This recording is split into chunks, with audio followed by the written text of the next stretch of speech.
Hi guys! Welcome back sa aking channel. My name is Mildred. At kung ikaw ay bago sa channel ko, please subscribe to my channel. So, ang topic natin for today is, bakit nga ba nakakatakot mag-apply bilang isang domestic helper sa Hong Kong? So, ito lang naman yung isa sa mga dahilan kung bakit maraming natatakot mag-apply bilang isang domestic helper sa Hong Kong. Unang-una guys, ay ang termination. Yan ang number 1 na nakakatakot sa Hong Kong. Yung termination. Ibig sabihin, yung termination, pwede kang ma-terminate ng amo mo anytime. Pwede ding, ito talaga guys, nangyayari talaga to. Pwede ding kararating mo pa lang sa iyong employer ay ikaw ay iti-terminate na. Ibig sabihin nung iti-terminate, ibig sabihin nun, hindi ka niya tanggap. Or ayaw ka niya maging domestic helper, or ayaw ka niya maging katulong. So, in short, aayawan ka niya, ibabalik ka niya sa Pilipinas. Okay? So, yun yung nakakatakot guys. Kasi, syempre, kapag nag-a-apply tayo, sobrang laki ng gastos. Lalo na sa Hong Kong, alam naman natin na ang Hong Kong ay merong placement fee. Kumpara sa Singapore, kung saan nga ako galing. Yung Singapore kasi guys ay salary deduction. Ibig sabihin nun wala kang gagastusin na malaki, kundi yung mga pamasahe mo lang. Tapos yung salary deduction na yon is pagbabayaran mo yon kapag naandun ka na sa Singapore. Pero dito sa Hong Kong, kapag nag-apply ka, gagastos ka talaga ng pera para makapag-apply ka. Walang salary deduction doon. Okay? So, yun nga yung sinasabi ko sa inyo na yung termination ang isa sa nakakatakot kapag ikaw ay nag-apply bilang isang domestic helper sa Hong Kong. Ayan. So, kaya naman, naisipan ko or kaya naman nagdesisyon ako na mag-apply bilang isang domestic helper sa Hong Kong is inisip ko na lang na kunwari kung sa Singapore pa rin naman ako babalik and hindi ko rin naman alam kung anong klase yung magiging amo ko, kung kunwari mabait ba ito or kunwari kung ito ba ay masungit, tapos kung maselan ito magiging amo ko. So, inisip ko na lang na try my luck kung ano magiging kapalaran ko sa Hong Kong and see how kung ano yung mangyayari.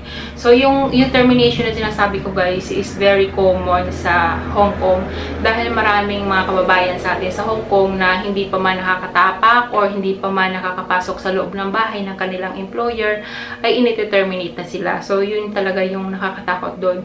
Meron nga guys na kunwari sa pag-i-interview, ang itsura nung domestic helper is kunwari maganda or di kaya maputi. Tapos pagdating ng Hong Kong, tapos nung face-to-face na sila nung kanyang amo and itong aplikante na ito ay hindi naman kaputian, inayawan niya siya ron guys kasi nga merong amo talaga na masisilan na kung ano yung nakikita nila sa kapag ini-interview ka, ganun dapat yung makikita nila sa personal. So, siguro merong tao na kapag sa video call ay iba yung itsura, tapos sa personal ay iba din. Tapos, ito pa yung isa sa mga dahilan kung bakit nati-terminate yung mga domestic helper. Kunwari, yung on the spot na mati-terminate ka na, yung sinasabi ko guys is yung on the spot, yung ibig sabihin hindi ka pa nakakapag-umpisa, hindi ka pa nakakapasok sa loob ng iyong employer, ay initi-terminate ka na. Yun guys, yung sa mga physical appearance. Kunwari, sa pag-i-interview nga sa'yo, ikaw ay maputi, tapos pagdating mo dun, may team ka naman pala. Tapos ito pa. Tapos kapag very strict kasi guys ang mga employer sa Hong Kong, o siguro sa kahit na anong bansa naman. Tapos ayaw kasi nila guys yung medyo mataba or mataba talaga. Kaya mini-maintain, yung sa case ko mini-maintain yung aking agency na yung timbang ko daw na 60 kilo is hindi ko na daw dapat yun patataasin. Dahil nangyayari nga daw yung kapag dumating ka ng Hong Kong tapos yung tingin sa'yo ng employer is mataba ka, iti-terminate ka niya dahil siguro ang iniisip ng employer ayaw nila ng matataba dahil kapag mataba, mabagal kumilos. Tapos ito pa, yung isa sa mga dahilan kung bakit nati-terminate yung isang domestic helper is, di ba pagdating daw doon, ito isa mga nababalitaan ko talaga, ito talaga totoong-totoo ito guys, yung mga sinishare ko sa inyo. Kunwari, pagdating mo daw doon, syempre, pagtatanggalin ka daw ng sapatos. Tapos, itong aplikante na to, or itong domestic helper na ito, yung kuko niya guys is nabulok. Yung ibig siguro maitim, siguro na ingrown siya, kaya nangitim yung kanyang kuko. So, inayawan siya ng kanyang employer dahil yung kuko niya ay bulok. Ibig sabihin daw nun kapag daw bulok ang kuko ng isang tao, ibig sabihin daw nun ay may sakit daw ang isang tao. So, yun yung dahilan ng employer kaya siya ini-terminate. Okay, tapos ito pa. Bibigyan ko kayo ng mga dahilan kung bakit na-determinate ang isang domestic helper. Kapag ikaw ay dumating doon, tapos marami kang pimples, ayan, may pimples ka. Ayaw din ng employer na maraming pimples ang isang domestic helper. And yung domestic helper na ngayon na nagkaroon siya ng maraming pimples, in-terminate siya ng kanyang employer dahil ayaw niya na may pimples ang kanyang domestic helper dahil ang sabi, baka daw mahawahan yung kanyang mga anak sa kanyang pimples. Ayan, so kung tayo ay mag-a-apply bilang isang domestic helper sa Hong Kong, kailangan alagaan natin yung ating katawan, physically fit tayo, tapos yung ating mukha, walang masyadong pimples, tapos yung ating, ito pa guys, ito pa, may share pa ako sa inyo. Itong domestic helper na ito, siguro tumagal naman daw ito ng mga 1 week sa Hong Kong. Tapos, siguro yung kanyang balat, yung kanyang anit, itong anit natin, siguro nanibago sa klima ng Hong Kong.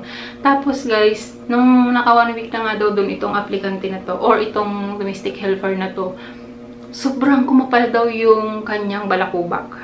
Guys, sobrang kumapal yung balakubak, yung tipong nanlalaglagan yung mga balakubak niya. I-terminate yun guys, kasi nga doon sa kanyang balakubak. So, kailangan talaga dapat napakalinis natin sa katawan para hindi tayo ayawan ng ating mga employer. Tapos ito ba guys, talagang totoong-totoo to na nangyayari talaga.